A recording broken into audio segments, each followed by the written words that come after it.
There is a comfort in repetition.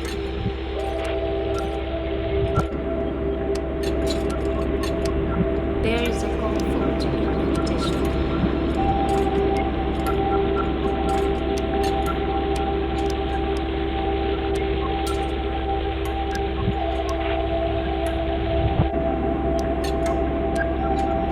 There is a comfort in repetition.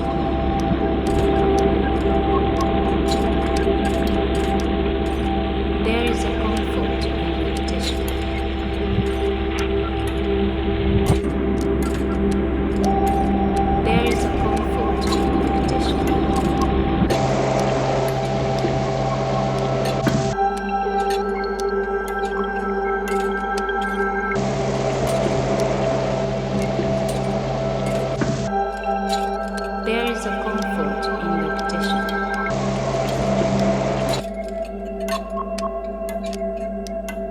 There is a comfort in repetition.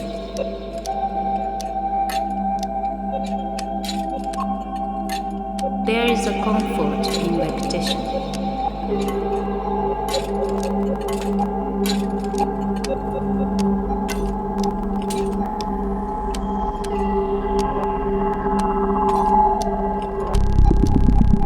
There is a comfort in repetition. There is a comfort in repetition.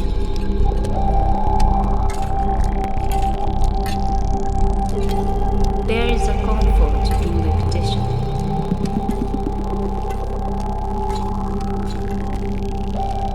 There is a comfort in repetition.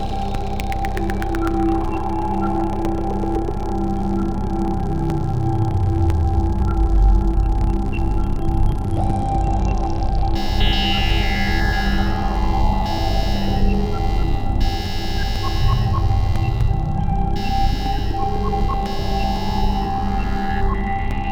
There is a comfort in repetition.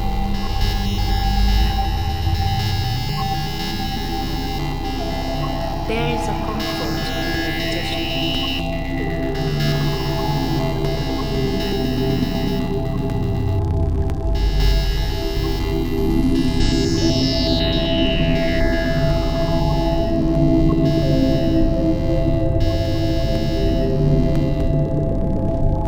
Harafin was beginning to take note of his mortality, more so than lack of it. He hadn't eaten for months, and still his hunger did not quench his want to follow the boy. In his dreamlike state he spotted and landed on the circle floating in the sea below. His clumsy webbed feet slapped the hard surface with a familiar splat, though it felt a little rougher than usual. He was still drowsy from his attempts to sleep while gliding. He felt something unfathomable underfoot. He stretched his neck to the sun and then looked over his puffed out chest and between his knees. KY-10 was a strange brown colour and a bit more mussed up than he remembered. At this point, a head poked up from the front of the boy and two eyes looked back at him. This was not KY. He tried to work out where he was now, where he was last, who he was on, and where he was when on her. He tapped his beak slowly on the floating oval to see its response. There wasn't much. He seemed to have found himself on yet another slow-moving, seemingly uninterested vessel. This in the main is insulting to her, as her age dwarfed his, and her knowledge certainly surpassed how to fall asleep while flying. She was called Portador. Her only belongings seemed to be a plastic carrier bag that had wrapped itself round her like a running vest. How she got into this she didn't know, and how she would get out wasn't clear either. In fact, she probably would not. She knew she was nothing special and had seen many turtles leave their shell behind in similar ways. Imprisonment was a theme for these islands. There were many times when this area erupted, and every time it was to the immeasurable misery of the dwellers of the islands. These islands were not stable and would slowly, from time to time, bare their souls in a heaving, earthy, destructive fashion. Much like the inhabitants, the geology was constantly moving, but never fully able to stretch its legs and be free. Much like the walls of the prison, the watery surround stopped the lava from growing too far, and beyond that, the wave of plastic stopped the turtle. Foam containers, coffee lids, tubs, drinking straws, spoons, bin bags, shopping bags, bottle caps, food wrappers, cigarette butts, bottles, plastic ropes, children's toys, condoms, microplastics. 80% of marine litter is plastic, and 90% of the floating obstructions for Portador on the top layer of the sea are plastic.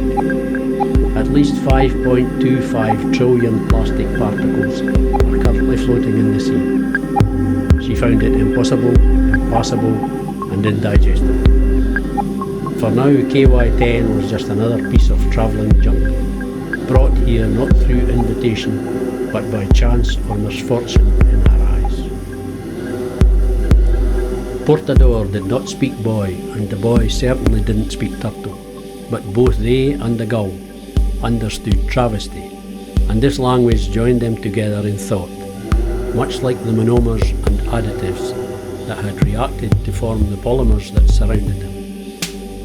Harafin found himself stamping his feet on the polybag that surrounded the carapace on Portador's back, a muscle memory reaction he remembered from being on the land.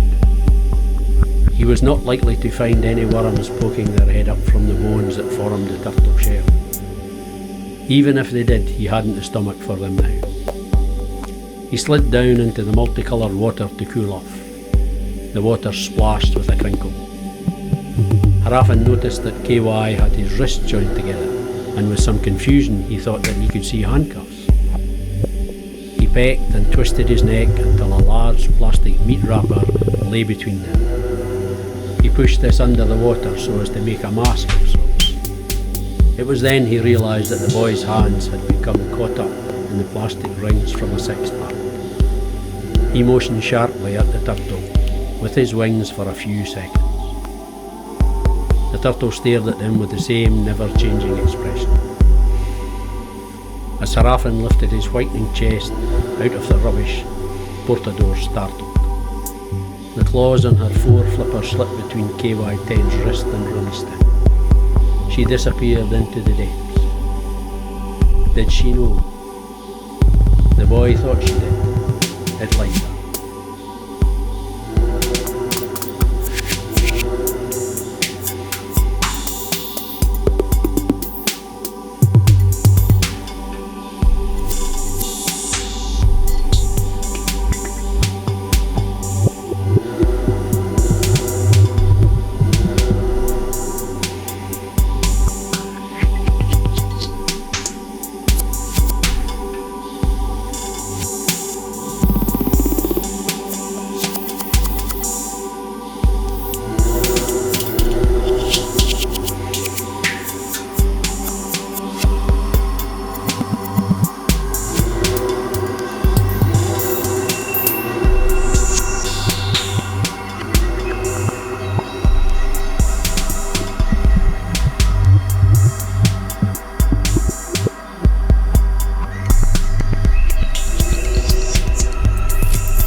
Boom and crackle.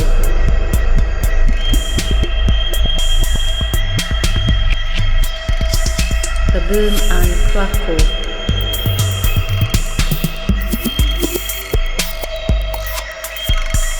The boom and crackle.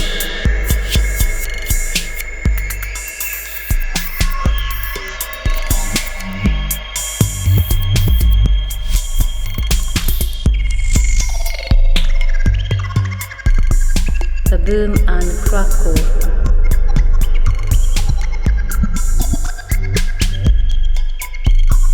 The boom and crackle.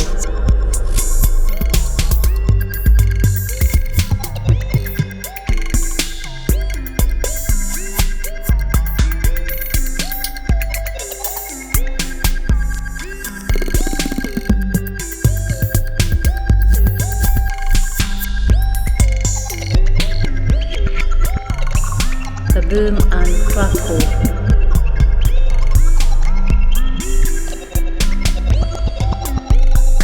The boom and crackle.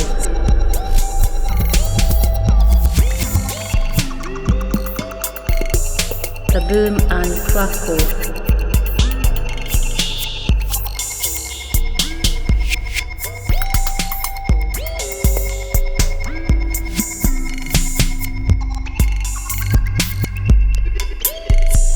The boom and crackle.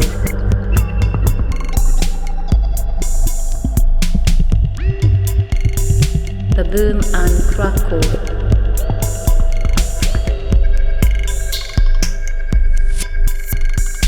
Since when had a jellyfish not been a tasty treat? Harafin hadn't eaten a jellyfish in a long time. Now there were more than he knew what to do with. Everywhere he looked, the water rippled slowly with an unnatural thickness. KY-10 liked it. They weaved and pulsed through his yellow oilskin and manipulated their malleable beings round the bottom of KY's dome. Harafin could barely see KY-10's body below the surface. Life below looked like a heavily frosted window. Harafin clumsily splashed himself into the air to see if he could get a better view of this particular bloom.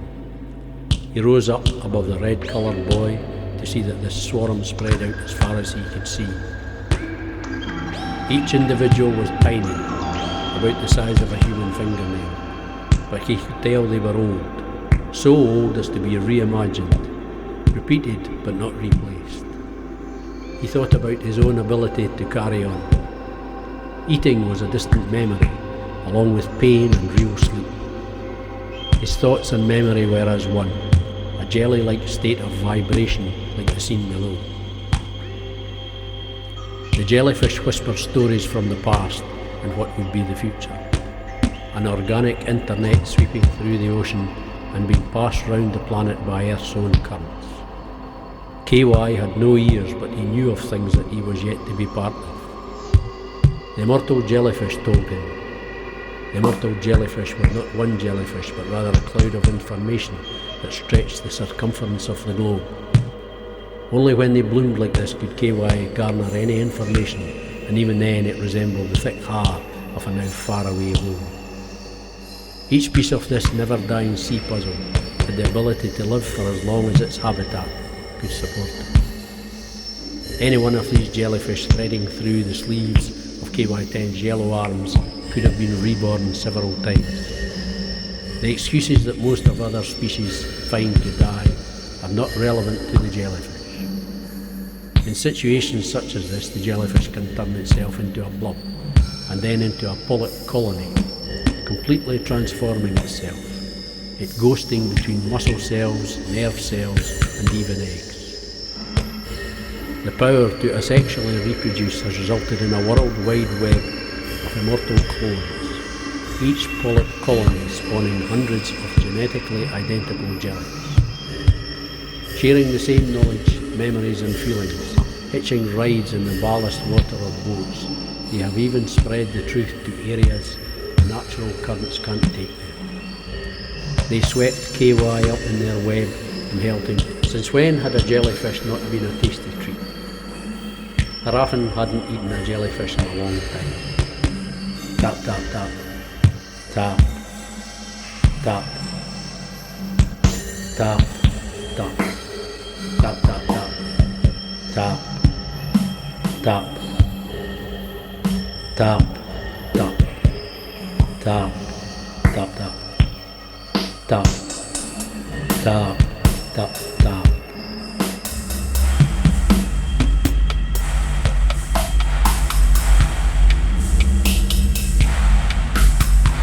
Tap, tap, tap. Tap. Tap. Tap. Tap. Tap, tap, tap. Tap. Tap. Tap.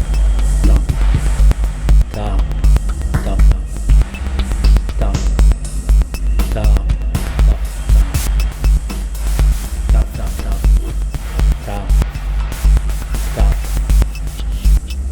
Tap.